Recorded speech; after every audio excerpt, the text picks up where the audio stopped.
Saludos amigos, aquí su amigo José Álvarez para compartir con ustedes algo que he compartido ya con mis estudiantes del curso de hebreo, pero quiero compartir con todo el mundo esta reflexión muy breve en cuanto a por qué es importante aprender hebreo para entender mejor la Biblia, las Sagradas Escrituras.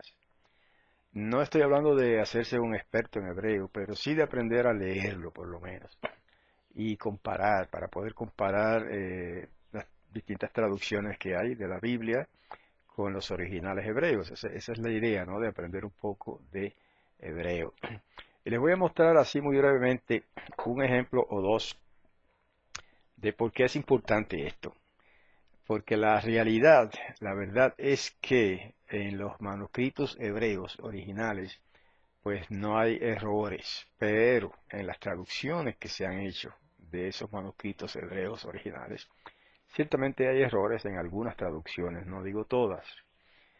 Tenemos un ejemplo aquí, en la versión Reina Valera, el libro de los Cantares, capítulo 5 y versos 10 y 11, tenemos un ejemplo de un error de traducción que ha llevado a pensar a algunas personas que la Biblia tiene contradicciones.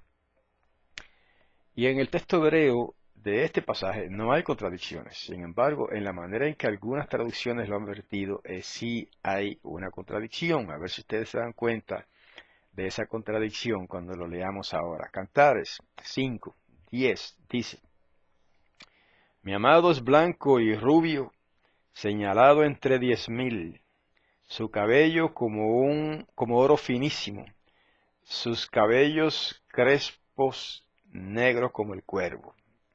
Leo otra vez el verso 11 que cometí un error. Dice, su cabeza como oro finísimo, sus cabellos crespos, negros como el cuervo.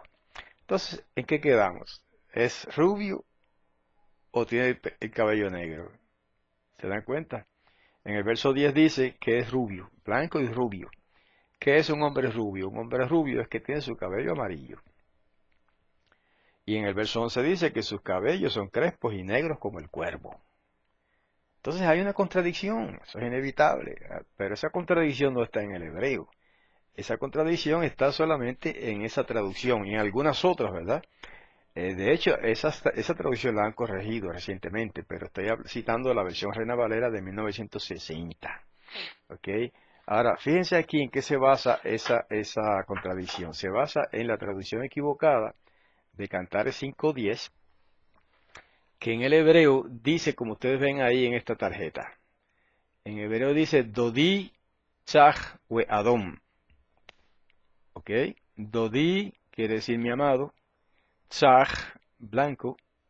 We Adom y rojo y colorado. Entonces fíjese que la versión Reina Valera traduce mi amado es blanco y rubio. Pero esa palabra Adom no significa rubio, significa colorado, rojo. ¿Ok? Y fíjense que hay otras versiones que la tienen correcta. La BIN dice mi amado es blanco y son rosado. Y próximamente la otra edición va a decir mi amado es radiante y colorado. La nueva Biblia de los Hispanos dice mi amado es apuesto y sonrosado. La Septuaginta dice mi hermano albo y rosado. La traducción del Nuevo Mundo dice mi amado es deslumbrante y colorado. Reina Valera contemporánea, ahí lo corrigieron, dice mi amado es de tez trigueña.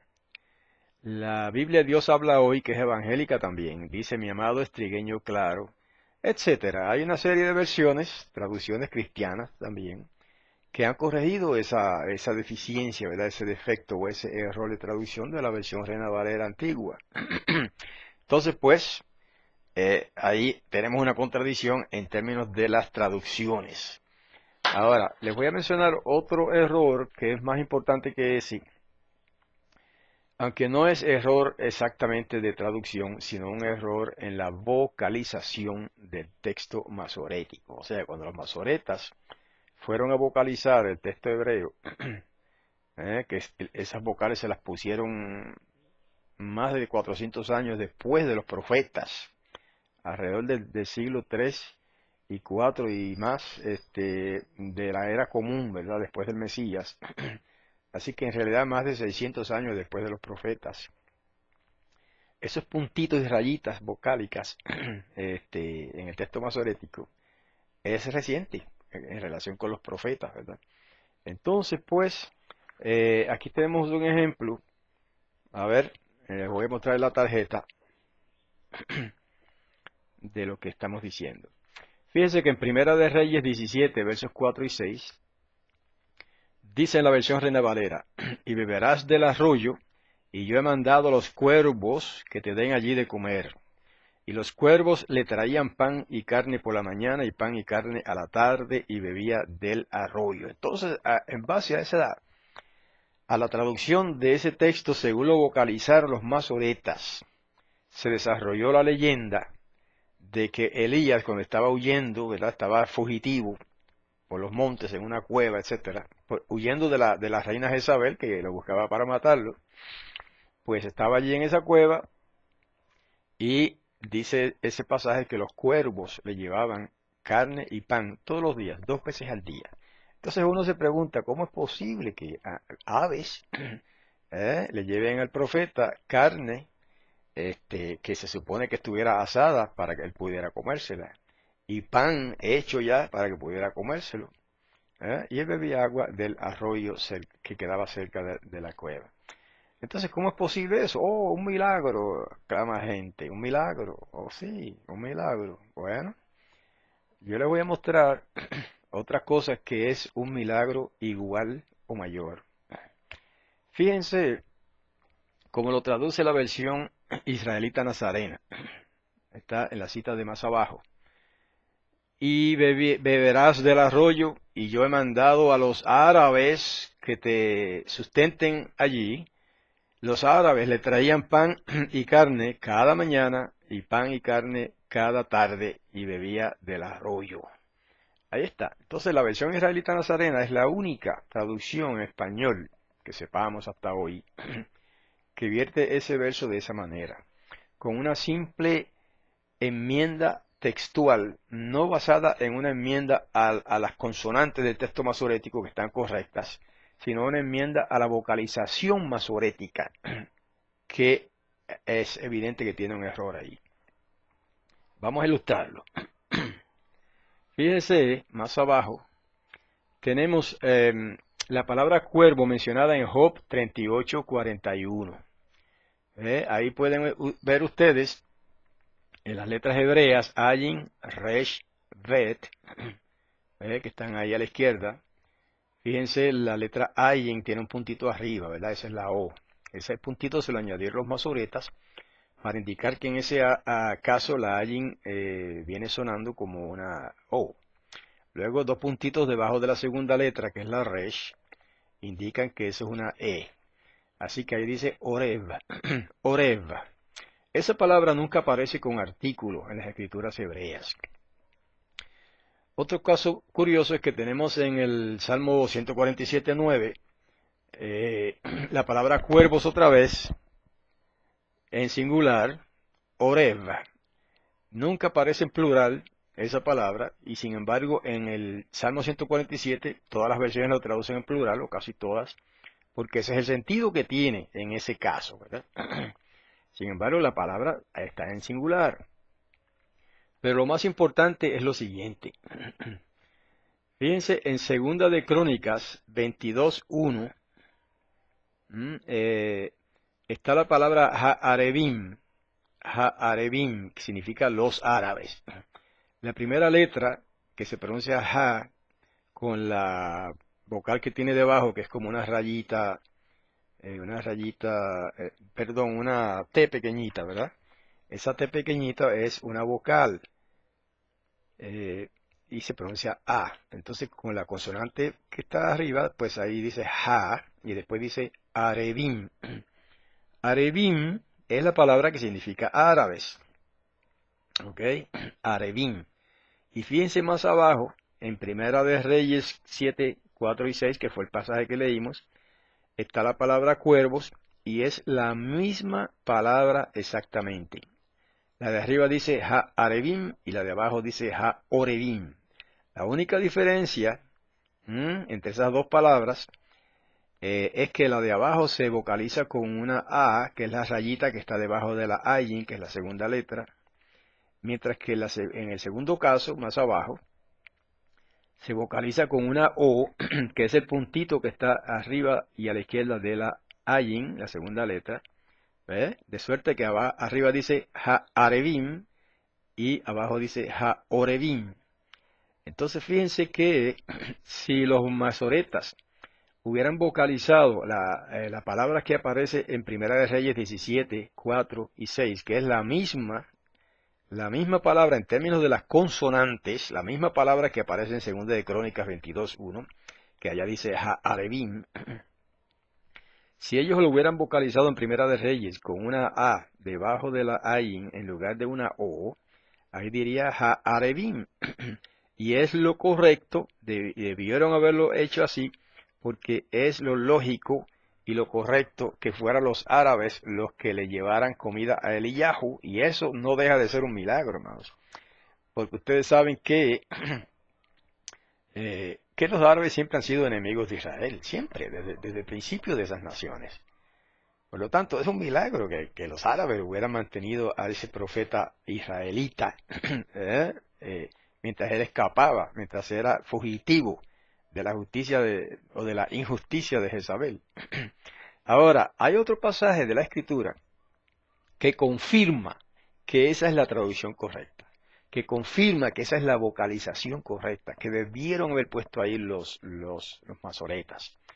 Y les voy a citar ahora un pasaje de la Sagrada Escritura del profeta Isaías que confirma ese dato, que algunos dirán, bueno, que yo estoy en error en traducir de esa manera, pero basado en este pasaje que voy a citar ahora, esa es la vocalización correcta, hermanos, de esa palabra. Ok, aquí tenemos en la tarjeta el pasaje de Isaías 21, versos 13 al 15. Dice, carga sobre Arabia.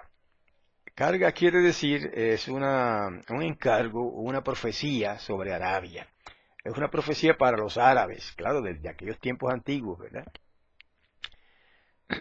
Sigue diciendo, en el monte pasarán la noche en Arabia, oh caminantes de Dedanim. Salgan a encontrar al sediento, llévenle aguas, moradores de tierra de Temán. Socorran con su pan al que huye, porque de la presencia de la espada huyen, de la presencia de la espada desnuda, de la presencia del arco entesado, de la presencia del peso de la batalla. Fíjense que esa profecía dada para los árabes en aquellos tiempos antiguos se cumplió al pie de la letra en este caso de Eliyahu o de Elías.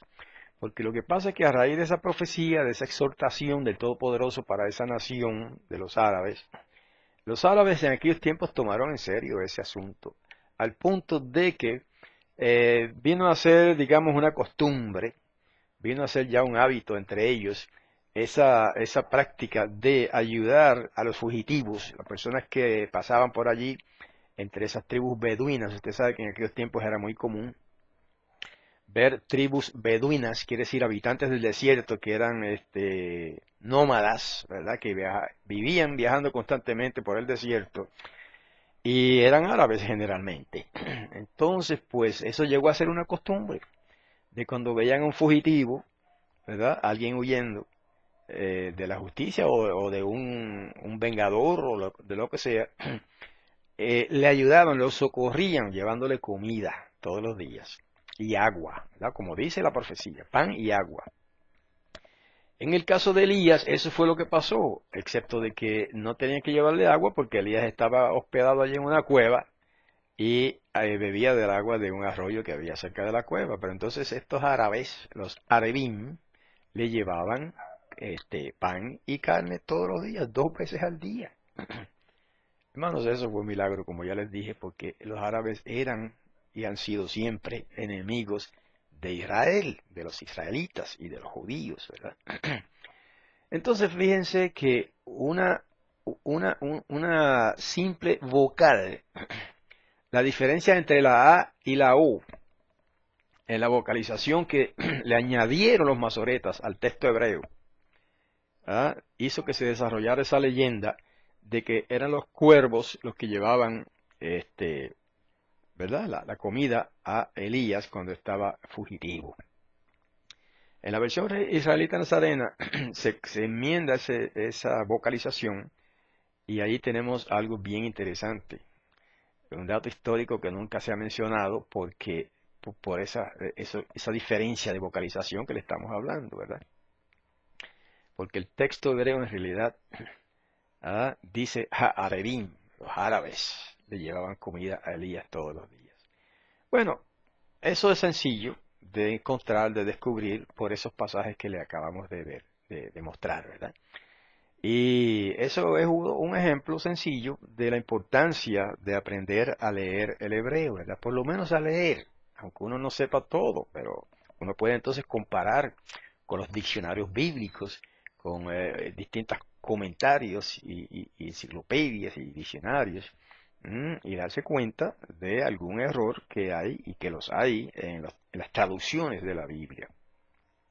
Como ya les mostré, muchas traducciones han corregido el error en Cantares 5:10. Pero este de Primera de Reyes no lo han corregido. Hasta donde yo sé, la versión israelita nazarena es la única en español. Tenemos una en inglés también hecha por hermanos nuestros que se llama Holy Name Bible. Allí corrigieron el error también. Y lo hemos hecho en español de esta manera. Así que les invitamos, hermanos y amigos, especialmente los pastores, sean mesiánicos, cristianos o lo que sea, que se preparen, ¿verdad? Para no solamente entender correctamente las escrituras, sino para enseñar a otros también de una manera correcta. Les invitamos entonces a que participen de un curso de hebreo, nosotros presentamos un curso de hebreo, pero hay muchos en la internet. Algunos pues cuestan mucho dinero, otros son gratis. Aprovechen esos recursos y aprendan algo de hebreo, ¿verdad? Les va a ayudar mucho en su exégesis, en su investigación de las Sagradas Escrituras y sobre todo en su enseñanza a sus congregaciones, a sus hermanos o al mundo en general. Así que con esto los dejo. Si hubiera alguna pregunta o consulta que quisiera alguien hacer, pues estamos a su disposición en esta dirección que vamos a mostrar en pantalla. Me pueden escribir ahí a hebraica@gmail.com y con mucho gusto atenderemos su correspondencia. Hasta la próxima entonces, hermanos, que Todopoderoso les bendiga y los guarde. Shalom.